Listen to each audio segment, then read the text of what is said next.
მთლიანი 20% ტვირთის ღირებულებიდან, რომელიც ჰორმუზის სრუტეში გადის. და ამ გადასახადის დაწესებას ირანი კი არა, არამედ შეერთებული შტატები აპირებს. აშშ-ის არმიამ მკვეთრად გააძლიერა ომი ახლო აღმოსავლეთში. ირანის ქალაქებში მასშტაბური ხანძრები ჩანს და დონალდ ტრამპმა განაცხადა, რომ აღარანაირი შეთანხმება აღარ იქნება. მაგრამ ყველას შოკში ჩააგდო ამერიკის პრეზიდენტის სრულიად სხვა განცხადება. თითქმის ნახევარი წელი ვაშინგტონი ირანთან ერთი ლოზუნგით იბრძოდა. არავის აქვს უფლება აიღოს ფული ჰორმუზის სრუტეში გავლაზე. აშშ-ის სახელმწიფო მდივანმა რუბიომაც კი მკაცრად განაცხადა. არც ერთი ერი დედამიწაზე არ უჭერს მხარს სრუტეებში გავლაზე გადასახადის დაწესებას. დიდონ ტრამპმა 24 ივნისს ნებისმიერი გადასახადი მიუღებლად დაასახელა. დიდი 7.3 ევიანში მან პირობა დადო, რომ სრუტე სამუდამოდ უფასო და უგადასახადო გახდება. მაგრამ დღეს 13 ივლისს ტრამპმა გამოაცხადა, რომ აშშ-ში იღებს სრუტეს თავის კონტროლქვეშ და ყველა ტვირთის ღირებულებიდან 20%-ს აიღებს. არა 2 მილიონი დოლარი თითო გემზე, როგორც ირანს სურდა, არამედ მთელი ტვირთის ღირებულების 20%. ირანმა სხვადასხვა უკვე უპასუხა ამერიკელი პრეზიდენტის ასეთ განზრახვას. ამ გამოშვებაში განვიხილავთ, რა თქვა დღეს დონალდ ტრამპმა. რამდენჯერ აღემატება მისი ტარიფი ირანულს კანონიერია ეს საერთოდ საზღვაო სამართლის მიხედვით და რატო? ეს ბუმერანგია, რომელიც ამერიკას სამხრეთ ჩინეთის ზღვაში დაუბრუნდება. ასევე განვიხილავთ, რა ხდება სინამდვილეში სრუტეში, სადაც აშშ-შენ პირველად გამოიყენა საზღვაო კამიკაძე დრონები. ხოლო ირანი ერთდროულად უკვე 5 ქვეყანას ურთყამს. ჩემი სახელი ალექსეი პეჩი, მოდით ერთად განვიხილოთ ეს ყველაფერი, მაგრამ სანამ დავიწყებთ, გთხოვთ გამოიწერეთ ეს YouTube არხი, რადგან ჩვენ მივიწევთ 300,000 გაუნწერისკენ, პირადად მადლობელი ვიქნებით თქვენი გამოწერისთვის. მოვით პირდაპირ დასაწყისშივე მოვიყვან ამ ხმაურიან ციტატას დონალდ ტრამპისგან, რომელიც უკვე ყველა მსოფლიო მედიამ გაავრცელა. ტრამპმა ტელეფონურ ინტერვიუში Fox News-თვის განაცხადა ციტატა: ჩვენ გავაკონტროლებთ ჰორმუზის სრუტეს და სავარაუდოდ მართავთ მას. ჩვენ გავხდებით მისი დამცველი, შეიძლება საკუთარ თავს სრუტის მფარველ ანგელოზადაც კი მოიხსენიოთ და ამისთვის უნდა გადაგვიხადოთ. ჩვენ 50 წლის განმავლობაში ვიცავდით სრუტეს და ამისთვის არასდროს მიგვიღია ფული. ვიცავდით უფასოდ. ახლა კი დავიცავთ და მივიღებთ ანაზღაურებას, დიდ ფულს. და ჩვენ გავაკონტროლებთ სრუტეს და ალბათ ვმართავთ მას. ჩვენ გავხდებით სრუტის დამცველი, შეიძლება სრუტის მფარველ ანგელოზადაც კი მოგვეხსენოს. ამისთვის უნდა აგვინაზღაურონ. როცა ამას გავაკეთებთ, ანაზღაურებას მივიღებთ, რადგან სხვა ქვეყნები ძალიან დიდრები არიან. ისინი ჩვენს მხარეს არიან. და ჩვენგან არ უნდა ელოდონ, რომ ამას უფასოდ გავაკეთებთ, როგორც წლების განმავლობაში ხდებოდა. იცით, ჩვენ 50 წელზე მეტი ხნის განმავლობაში ვდარაჯობდით სრუტეს და ამისთვის არასდროს მიგვიღია ანაზღაურება. ისინი იღებდნენ მთელ ფულს, ხოლო შეერთებული შტატები უბრალოდ იცით არა, ისინი არ, ეს საოცარია. ჩვენ არასდროს მიგვიღია არაფერი. ჩვენ უფასოდ ვდარაჯობდით მას. ეხლა კი ჩვენ დავიცავთ მას და ამისთვის ანაზღაურებასაც მივიღებთ. ეს დიდი ფულია. მაგრამ ჩვენ უბრალოდ გვინდა რომ აგვინაზღაურონ ეს ყველაფერი ჩვენი ხალხის საფრთხეში ჩაყენებისთვის. არ ბევრმა იფიქრა, რომ რადგანაც კონკრეტიკა არ იყო, დონალდ ტრამპი უბრალოდ კიდევ ერთხელ ცარიელ სიტყვებს ამბობს. შემდეგ კი დონალდ ტრამპის პოსტი მოხვა სოციალურ ქსელ Truth Social-ში უკვე ციფრებით. ციტატა: ამ მომენტიდან შეერთებული შტატები ცნობილნი იქნებიან როგორც ჰორმუზის სრუტის მცველები. მაგრამ ამასთან დაკავშირებით და სამართლიანობის მიზნით აშშ მიიღებს ანაზღაურებას ყველა გადაზიდული ტვირთის ღირებულების 20%-ის ოდენობით. ნებისმიერი და ყველა ხარჯის დასაფარად, რაც საჭირო ამ უკიდურესად არასტაბილური რეგიონის უსაფრთხოების უზრუნველსაყოფად. პროცესი და მომზადება დაუყოვნებლივ დაიწყება. სრუტე, როგორც ამბობს ტრამპი, ღია და ღია დარჩება ირანთან ან მის გარეშე. დაიბლოკება მხოლოდ გაგრძელება და კლიენტები. ყველა დანარჩენი მიიღებს ცდომას ამერიკის შეერთებული შტატების დაცვის ქვეშ. ამასთან ერთად ტრამპმა გამოაცხადა საზღვაო ბლოკადის განახლებაზე გაგრძელების მიმართ.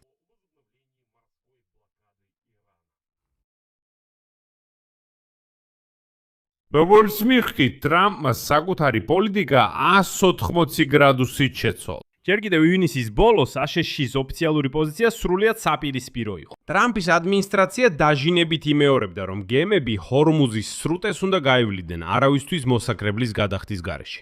სწორედ ამაზე იყო აგებული მთელი მორალური და იურიდიული არგუმენტი თეირანის წინააღმდეგ. თითქოს ირანის გადასახადები არალეგალურია, ეს რეკეტია და რომ ნავიგაციის თავისუფლება წმინდაა.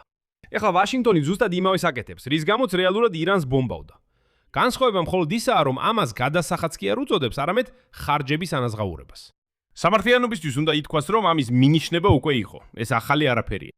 60 დღიანი ზავის ხელმოწერიდან რამდენიმე დღეში 17 ივნისს ტრამპმა უკვე დაწერა, რომ გადასახადები არ იქნება. შემდეგ ციტატა: თუ ისინი არ დაწესდება შეერთებული შტატების მიერ და შეერთებული შტატებისთვის იმ შემთხვევაში, თუ შეთანხმება არ დასრულდება, ახლო აღმოსავლეთის ქვეყნების მფარველი ანგელოდის როლში გაწეული მომსახურებისთვის. ანუ იდეა მწიფდებოდა და შეიძლება ითქვას, რომ დონალდ ტრამპი მაინც აფრთხილებდა, რომ თუ ირანი დაარღვევს შეთანხმებას, ის მზად იყო რეალურად გადაედგა ნაბიჯი ჰორმუზის სრუტის ფაქტობრივად დაკავებისკენ. მაგრამ ნავთობის მოვაჭრეებს ეს დიდად არ ამშვიდებს და აქ იწყება ყველაზე საინტერესო, რადგან ციფრები პირდაპირ თავში ულტყამს. მოდით უბრალოდ შევადაროთ, რა სურდა ირანს, რა უნდა ეხლა ტრამპს და რა იქნებოდა უფრო მომგებიანი პრაგმატული თვალსაზრისით, აი სუფთა პრაგმატიკა. ჯერ გვერდზე გადავდოთ მორალი იმაზე, რომ ირანის ტერორისტულ რეჟიმს საერთოდ არ უნდა მიეცეს ხელში ჰორმუზის სრუტე. ამას დროებით გვერძევდებთ. New York Times-ის მონაცემებით ირანს სურდა დაეწესებინა ტარიფი ერთ გემზე $2 მილიონ და ისიც შემოსავლის განაწილებით ომანთან. ანუ მათ სურდათ ეს 2 მილიონი ომანთან 50-50 გაეყოთ. ეკონომისტები ესეთ ტარიფთან დაკავშირებით დაახლოებით 20%-იან გაზიურებას აფასებდნენ. $1 თითო ბარელ ნავთობზე. ანუ ცხადია, რომ ეს გადასასვლელი ფასი უბრალოდ ნავთობის ფასში ჩაიდებოდა. ეხლა რას უნდა ტრამპს? ტვირთის ღირებულების 20%. მოდი დავითვალოთ რეალურ მაგალითზე, ბლუმბერგის უახლესი მონაცემებიდან. სუპერტაგერი Humanity, რომელიც არაბეთის ზღვაში გავიდა, ეზიდებოდა 2 მილიონ ბარელს ირანულ ნავთობს. და აი ბრენტის მარკის ნავთობის ფასი ახლა დაახლოებით $79 ბარელზე, ღირებულება. მთელი თვირთის ღირებულება დაახლოებით $158 მილიონი. ხოლო 20% ეს არის დაახლოებით $31 მილიონი ერთი გემიდან. ანუ ამერიკულ ეს გადასახადი დაცვისთვის დაახლოებით 15 ჯერ მეტია, ვიდრე ირანი ითხოვდა. ერთი შენიშვნით, ირანი ვერ შეძლებს თავისი ნავთობის გაკიდვას, თუნდაც ეს გადასახადები გადაიხადოს. და ეს უკვე ნამდვილი სანქციური ზეწოლა. ნავთობის ნაკადის მასშტაბით შთამბეჭდავია. ომამდე სრუტეში დღეში დაახლოებით 20 მილიონი ბარელი ნავთობი გადიოდა. მსოფლიოს საზღვაო ნავთობის მეხუთედი და დაახლოებით 20% მსოფლიო თხევადი ბუნებრივი აირის. და მთლიანობაში მოკლედ თვეში დაახლოებით 3000 გემი. თუ ნაკადი აღდგებოდა და დონალდ ტრამპის ეს ტარიფი ამოქმედდებოდა, საუბარი იქნებოდა $10 მილიარდ წელიწადში ჰორმუზის სრუტის გავლაზე. ანუ ტრამპი არ აჭარბებს, როცა ამბობს, რომ დიდი ფული იქნება. მაგრამ კანონიერია ეს ყველაფერი? მოკლე პასუხია, არა. ჰორმუზის სრუტე ბუნებრივი საერთაშორისო სრუტეა, რომელიც ექვემდებარება გაეროს საზღვაო სამართლის კონვენციის მესამე ნაწილს. ამ მესამე ნაწილის ძირითადი პრინციპი ასეთია. ტრანზიტული გავლის უფლება ეკუთვნის ყველა გემს და მასზე გადასახადი არ ვრცელდება. მუხლი 26 პირდაპირ კრძალავს გემებისთვის გადასახადის დაწესებას მხოლოდ გავლისთვის. მუხლი 42. მეორე ნაწილი, მეორე. კრძალავს დისკრიმინაციას დროშის მიხედვით. ხოლო ტრამპმა სწორედ გამოაცხადა, რომ ირანულ გემებზე მათ კლიენტებს ჰორმუზის სრუტეში შესვლის უფლება არ ექნებათ. და ეს სწორედ დროშის მიხედვით დისკრიმინაცია. ირანის ხარლამჭერებს რა თქმა უნდა აქვთ მტკიცე არგუმენტი. ისინი ამბობენ მაგალითად, სუეცის არხი ან ბოსფორი როგორ იქნება? ამბობენ, იქო გადასვლაზე ფულს იღებენ. მაშინ რატო არ შეიძლება ჰორმუზის სრუტეში გადასვლაზეც ფულის აღება? პასუხი ძალიან მარტივია, ძალიან მარტივი. სუეცი მაინც ხელოვნური არხია. ის რეგულირდება 1888 წლის კონსტანტინოპოლის კონვენციით. ბოსფორი რეგულირდება მონტრეს 1936 წლის კონვენციით. ორივე საზღვაო სრუტე დიდი ხანია გაეროს საზღვაო სამართლის კონვენციის ფარგლებს გარეთაა გამოტანილი. ხოლო ჰორმუზის სრუტე არ არის გამოტანილი. ის მკაფიოდ ექვემდებარება ამ კონვენციის მოქმედებას. გადასახადი ბუნებრივი სრუტის გავლაზე ყურადღება მიაქციეთ, საერთოდ პირველი შემთხვევა იქნებოდა ისტორიაში. ეს პრეცედენტი იქნებოდა. აქ რა თქმა უნდა არსებობს საინტერესო ისტორიული პრეცედენტი, რომლის მოხსენებაც ნამდვილად ღირს. დანია თავის დროზე ირებდა ასე წოდებულ ზუნდის გადასახადებს თავის სრუტეებში და 1857 წელს ისინი გააუქმა საერთაშორისო პროტესტების ზეწოლის ქვეშ. ანუ მთელი მსოფლიო 170 წლის წინ გადაწყვიტა, რომ სრუტეებში გავლაზე საერთოდ არ უნდა გადაიხადო. ტრამპი უბრალოდ სთავაზობს ამ გადაწყვეტილების სრულად გაუქმებას, მაგრამ ამ ყველაფერში ყველაზე სერიოზული შედეგი არა იურიდიული, არამედ სტრატეგიულია. და ეს შესაძლოა დონალდ ტრამპის ყველაზე ცუდი გადაწყვეტილებაა მთელი ირანის კამპანიის განმავლობაში. პოდიშ გიხდით, მაგრამ ეხლა კიდე უფრო მძიმე გახდება, სამაგიეროდ გაიგებთ რა ხდება საერთოდ.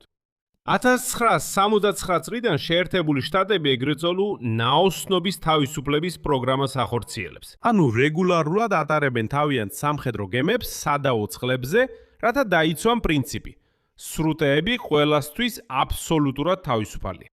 დონალდ ტრამპი ხომ უბრალოდ ასე არ ამბობს, რომ შეერთებული შტატები უკვე 50 წელია თითქოს იცავს ჰორმუზის სრუტეს. რეალურად კი დიახ, ამერიკის სამხედრო გემები იქ მუდმივად ჩნდებიან, სწორედ იმისთვის, რომ უზრუნველყონ სრუტეს არავინ დაეუფლება. და სწორედ აქ ჩდება ყველაზე რთული მომენტი დონალდ ტრამპისთვის. ამავე პრინციპით ხდება ამერიკული გემების, ასევე ჩინური გემების ყოფნა სამხრეთ ჩინეთის ზღვაში. სწორედ ამ არგუმენტით აშშ უპირისპირდება ჩინეთის პრეტენზიებს ამ რეგიონში. თითქოს ეს საერთაშორისო წყლებია.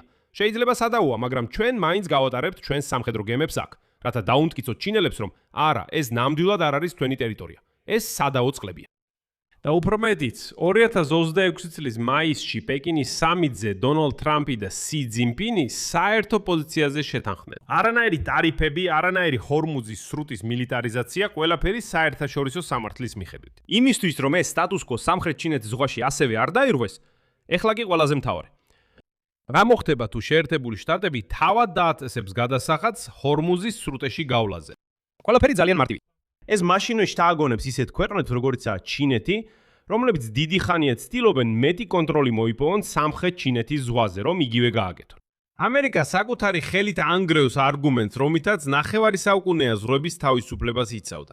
და მაშინ ტაივანის მახლობლად დაპირისპირება უბრალოდ გარდაუვალი გახდება.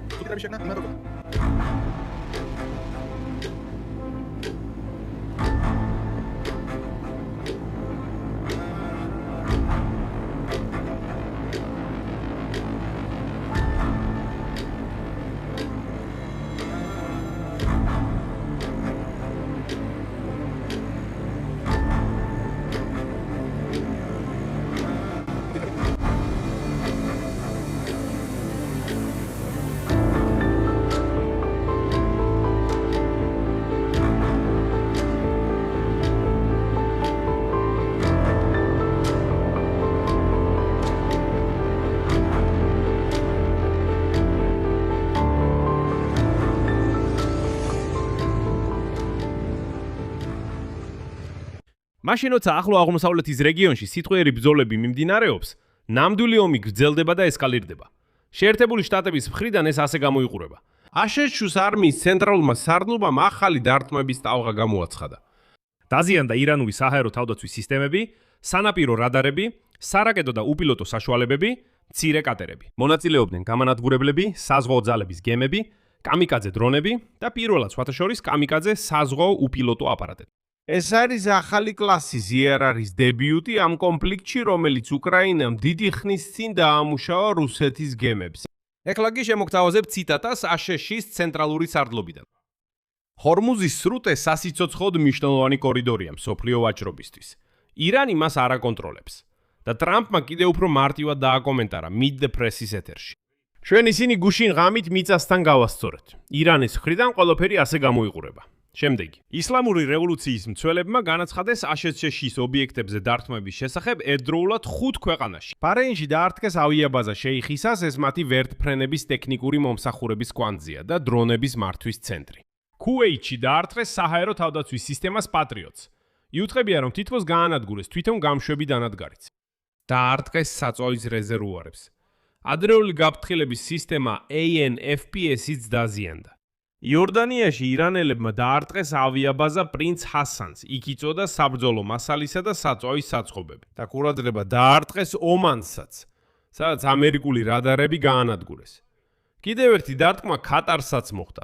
ირანული მონაცემებით ამერიკული დარტყმების ერთ კვირაში მათ ქვეყანაში დაახლოებით 20 ადამიანი დაიღუპა. დამატებით ისლამური რევოლუციის გუშაკთა კორპუსმა განაცხადა, რომ თითქოს ქუვეითში 3 ამერიკელი ჯარისკაცი დაიღუპა. მაგრამ აშშ-ის ცენტრალურმა სარდლობამ ეს ინფორმაცია უარყო. ისლამური რევოლუციის გუშაკთა კორპუსის პასუხი ტრამპის დღევანდელ განცხადებაზე საკმაოდ მძაფრი იყო. შემდეგ ციტატა. ხორმუზის სრუტე ჩვენი ტერიტორია და ჩვენ არ დაუშვებთ ბანდიტურ ბავშვების მკვლელ არმიას მსოფლიოს მეორე ბოლოდან გააგრძელოს უკანონო ჩარევა. საზღვაო მიმოსვლის ართგენა შესაძლებელი იქნება მხოლოდ იმ შემთხვევაში, თუ აშშ-ში შეწყვეტს სამხედრო აქტივობას სრუტეში. ხოლო ვაშინგტონის მოქმედებების გაგრძელებამ შეიძლება გამოიწვიოს უფრო სერიოზული ინციდენტები მსოფლიო ნავთობისა და გაზის ბაზარზე. ეს თითქოს მინიშნება იმაზე, რომ მათ შეუძლიათ გაიმეორონ. ეხლა დონალდ ტრამპი ამტკიცებს, რომ სრუტე ღიაა და ფუნქციონირებს. მაგრამ ამერიკელი ჩინოვნიკები აცხადებენ, რომ თითქოს ერთ დღეში დაახლოებით 20 გემი გაატარეს ომანის სანაპიროებთან. მაგრამ გემების ტრეკინგის მონაცემები ცოტა სხვანაირ სურათს გვიჩვენებს. კლერის მონაცემებით კვირას სრუტეში სულ 6 გემი გავიდა. ეს არის მინიმუმი ბოლო 5 კვირის განმავლობაში. არც ერთი გაზმზიდავი მთელი შაბათ-კვირის განმავლობაში არ გასულა. და გემების უმეტესობა, რომლებიც მაინც გავიდნენ, უბრალოდ ტრანსპონდერებს გავისას თიშავდნენ. ანუ ისინი მოძრაობდნენ როგორც კონტრაბანდისტები, საკუთარ თავს მალავდნენ და არა ამერიკელების დაცვით. ამასობაში ბრენტის ნავთობის ფასი უკვე თითქმის $80 ბარელზე. შედეგი. ფორმალურად დღეს მოხდა შემდეგი. აშშ-მ განაახლა სრულმასშტაბიანი ომი ირანის წინააღმდეგ და თავი გამოაცხადა ხორმუზის სრუტის მცველად. განაახლეს ირანის ბლოკადა და მოითხოვეს 20%-ის გადახდა სრუტის გავლაზე. ფაქტობრივად ვაშინგტონმა მიითვისა ზუსტად ის უფლება, რომლის უარყოფისთვისაც ეომებოდა თეირანს. განსხვავება მხოლოდ ფასშია. ცინიკური სიმართლე კი ისაა, რომ იურიდიულად ორივე მხარეა არასწორი. ირანიც და შეერთებული შტატებიც. ასეთი უფლება არც ირანს აძლევს საბაჟო გადასახადების დაწესების უფლებას და არც ამერიკას. და ეს უმნიშვნელო არ არის. თუ ეხლა ორი უმსხვილესი მოთამაშე რაღაცაზე შეთანხმდებიან და ვიღაცა დაიწყებს გადასახადის აღებას სრუტეში გავლაზე, მაშინ დაინგრევა პრინციპი, რომელზეც მთელი მსოფლიო საზღვაო ვაჭრობა დგას. და პირველი, ვინც სიხარულით გამოიყენებს ამ პრეცედენტს, იქნება ჩინეთი. სამხრეთ ჩინეთის ზღვაში. აქ მრავალ წერტილს დავსვამ. თქვენი აზრი და დასკვნები დაწერეთ კომენტარებში ამ გამოშვების ქვეშ. გამოიწერეთ არხი, დააჭირეთ ზარს და არ დაგავიწყდეთ ლაიკის დაჭერა. ეს იყო ყველაფერი. იზრუნეთ საკუთარ თავზე. აბა, დროებით ყველას.